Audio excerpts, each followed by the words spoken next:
മുങ്ങിക്കൊണ്ടിരിക്കുന്ന ദ്വീപ്, അതാണ് മൺട്രോൺ തുരുത്ത്. The sinking islands, മറഞ്ഞിരിക്കുന്ന വെനീസ് എന്നും ഇത് അറിയപ്പെടുന്നു. അത്രയ്ക്ക് മനോഹരമായ സ്ഥലമാണ്, പക്ഷേ മുങ്ങിക്കൊണ്ടിരിക്കുകയാണ്. ഇവിടെ പോയ സുബിമോൾ പറഞ്ഞത് എത്രയോ രാജ്യങ്ങൾ സഞ്ചരിച്ചിട്ടുണ്ടെങ്കിലും ഇത്രയും മനോഹരമായ ഒരു സ്ഥലം കണ്ടിട്ടില്ലെന്നാണ്. നമുക്കിത് കാണുമ്പോൾ തന്നെ മനസ്സിലാവുക എത്ര മനോഹരമാണെന്ന്.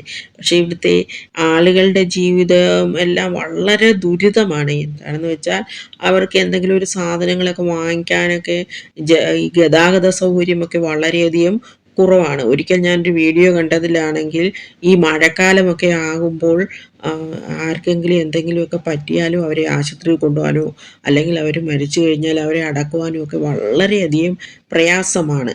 അത്രയ്ക്ക് ഒരു ചതുപ്പ് പോലെ അങ്ങായി പോകും. അങ്ങനെയൊക്കെയുള്ള കുഴപ്പങ്ങളുണ്ട്. ഇവിടെ ഒരു ഗവൺമെന്റ് സ്കൂളുണ്ട്. പണ്ടത്തെ കാര്യമാണേ. അന്ന് ആ സ്കൂളിൽ പഠിത്തമേ നടക്കത്തില്ല. അപ്പോൾ ടീച്ചർമാരൊക്കെ പഠിപ്പിക്കാൻ സ്കൂളിലോട്ട് ചെല്ലുമ്പോൾ കാണുന്നത് ഈ മീൻ പിടുത്തമൊക്കെ ആയിട്ട് വഴിയിലൊക്കെ ഇരിക്കുന്ന കുട്ടികളെയാണ്. ആരും സ്കൂളിലൊന്നും പോകാറേ ഇല്ലായിരുന്നു. അങ്ങനെയൊക്കെയുള്ള ജീവിതം നമ്മുടെ നാട്ടിലുമുണ്ട്. ഈ കണ്ടൽ കാടുകളുടെ അല്ലെങ്കിൽ ഈ മരങ്ങളുടെ പ്രത്യേകത എന്താണെന്ന് വെച്ചാൽ എത്ര ഉപ്പുള്ള വെള്ളത്തിലും അവ വളരും.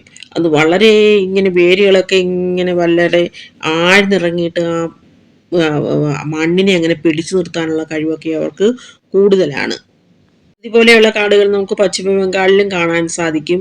ഇതിന്റെ ഏറ്റവും വലിയൊരു ആകർഷണീയത എന്താണെന്ന് വെച്ചാൽ ഈ കണ്ടൽ മരങ്ങളുടെ ഇടയിലൂടെ ഇങ്ങനെ യാത്ര ചെയ്യാം. ആ യാത്ര ഇങ്ങനെ ആ വള്ളത്തിൽ ഇങ്ങനെ പോയിക്കൊണ്ടിരിക്കുമ്പോൾ ഈ പ്രകൃതി ഭയങ്കര മനോഹരമായിട്ട് നമുക്ക് കാണാം.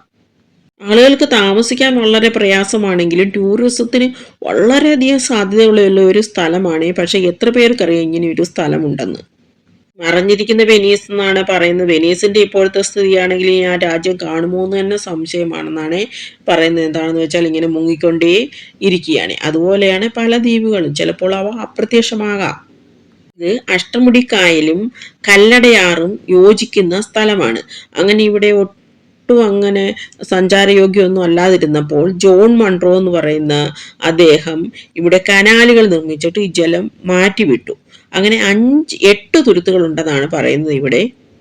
ഈ വീഡിയോയിൽ നമ്മൾ കൂടുതലും കാണുന്ന കരയിലൂടെ പോയപ്പോഴുള്ള വ്യൂ ആണ്. അപ്പോൾ ആ കരയിലൂടെ പോകുമ്പോഴും നമ്മൾക്ക് ഇതെല്ലാം ഒരുമാതിരി വ്യക്തമായിട്ട് തന്നെ കാണാൻ സാധിക്കും. ഇങ്ങനെ ജലത്തിൽ കൂടെ പോകുമ്പോൾ സാമ്പ്രാണിക്കുടിയാണ് ഇതിനേക്കാളും ഇച്ചിരി കൂടെ ഒരു മനോഹരമായിട്ടുള്ള സ്ഥലം. ഇങ്ങനെ ഒരുപാട് സ്ഥലങ്ങളുണ്ട് കൊല്ലം ജില്ലയിൽ കാണാനായിട്ട്. ഇന്നലത്തെ വീഡിയോയിൽ പറഞ്ഞിട്ടുണ്ട്, എന്നാൽ ഒന്നുകൂടി പറയാം. ആശ്രാമ മൈതാനമുണ്ട്, അവിടെ കൊല്ലം ബീച്ച്, ആ ബീച്ചിൽ തന്നെ വലിയ ഗാർഡൻ ഉണ്ട്. പിന്നാണെങ്കിൽ അക്വേറിയം ഉണ്ട്. അത് കഴിഞ്ഞിട്ടാണെങ്കിൽ തങ്കശ്ശേരി ലൈറ്റ് ഹൗസ് ഉണ്ട്. അങ്ങനെ ഒരുപാട് കാണാനുണ്ട്. അഴീക്കൽ ബീച്ചുണ്ട്, പിന്നെ ഡോൾഫിൻ പോയിന്റ് ഉണ്ട്. അങ്ങനെ ഒരുപാട് കായംകുളത്തൊക്കെ ഒരുപാടുണ്ട് കാണാൻ. ഒരുപാട് ടൂറിസ്റ്റ് സ്പോട്ടുകളുണ്ട്. കഴിയുന്നത്ര വീഡിയോ ഇടാൻ ശ്രമിക്കാം. ഇവിടെ വരികയാണെങ്കിൽ നമുക്ക് കയറി പിരിക്കുന്നത് കാണാൻ പറ്റും, മീൻപിടുത്തം കാണാൻ പറ്റും, പിന്നെ കൊഞ്ചു വളർത്തൽ കാണാൻ പറ്റും. അങ്ങനെ ഒരുപാട് ദേശാടന പക്ഷികളെ കാണാൻ പറ്റും. പിന്നെ മനോഹരമായ 8 തുരുത്തുകളുണ്ടെന്ന് പറയുന്നില്ലേ, അവയും കാണാൻ പറ്റും. ഇവിടെയാണെങ്കിൽ ഒരുപാട് ബോട്ട് സർവീസും ഒക്കെ വളരെ കുറഞ്ഞ ചെലവിലുണ്ട്. പിന്നെ കല്ലട ബോട്ട് റേസ് എന്ന് പറയുന്നത് വളരെ ഫേമസ് ആണ്. ഒരു ചിത്രകാരൻ ക്യാൻവാസിൽ പകർത്തിയതുപോലെ നല്ല മനോഹരം. അതുപോലെ സാമ്പ്രാണി കോടിയും വളരെ മനോഹരമാണ്. അവിടെ ഒരുപാട് ദ്വീപുകളുണ്ട് കാണാനായിട്ട്. അടുത്ത് തന്നെയാണ് ശാസ്താംകോട്ടക്കായലും നീണ്ടകര തുറമുഖവും. ആ നീണ്ടകര തുറമുഖത്ത് പോവുകയാണെങ്കിൽ നീണ്ടകര പാലത്തിൽ നിന്ന് നോക്കുകയാണെങ്കിൽ ഒരു വശത്ത് കായലും ഒരു വശത്ത് കടലും കാണാൻ പറ്റും നമുക്ക്. അതുപോലെ മത്സ്യബന്ധനവും അന്നേരം പിടിച്ചുകൊണ്ട് വന്ന മീനെയും അത് കുറഞ്ഞ വിലയ്ക്കുമൊക്കെ കിട്ടുകയൊക്കെ ചെയ്യും. എല്ലാം ഒന്ന് പ്ലാൻ ചെയ്തിട്ട് പോവുകയാണെങ്കിൽ എല്ലാം കണ്ടിട്ട് വരും. ഇത് ഉദയവും അസ്തമനവും ഒന്നിച്ച് കാണിച്ചേക്കാണ് ഫോട്ടോയാണ്. തിരുവനന്തപുരത്തിൽ ഒരു റെയിൽവേ സ്റ്റേഷനുണ്ട്, പിന്നെ ബസ് സൗകര്യമുണ്ട്. ബൈക്കിൽ വേണമെങ്കിലും വരാം. അത് കഴിഞ്ഞേച്ച് വള്ളത്തിൽ ഇവിടെയെല്ലാം ചുറ്റി നടന്ന് കാണാനുള്ള സൗകര്യവുമുണ്ട്. പഠനങ്ങൾ തെളിയിക്കുന്നത് ഇത് മുങ്ങിപ്പോവുകയും ഒന്നുമില്ല. വളരെ മനോഹരമായിട്ടുള്ള ഒരു തുരുത്താണ്.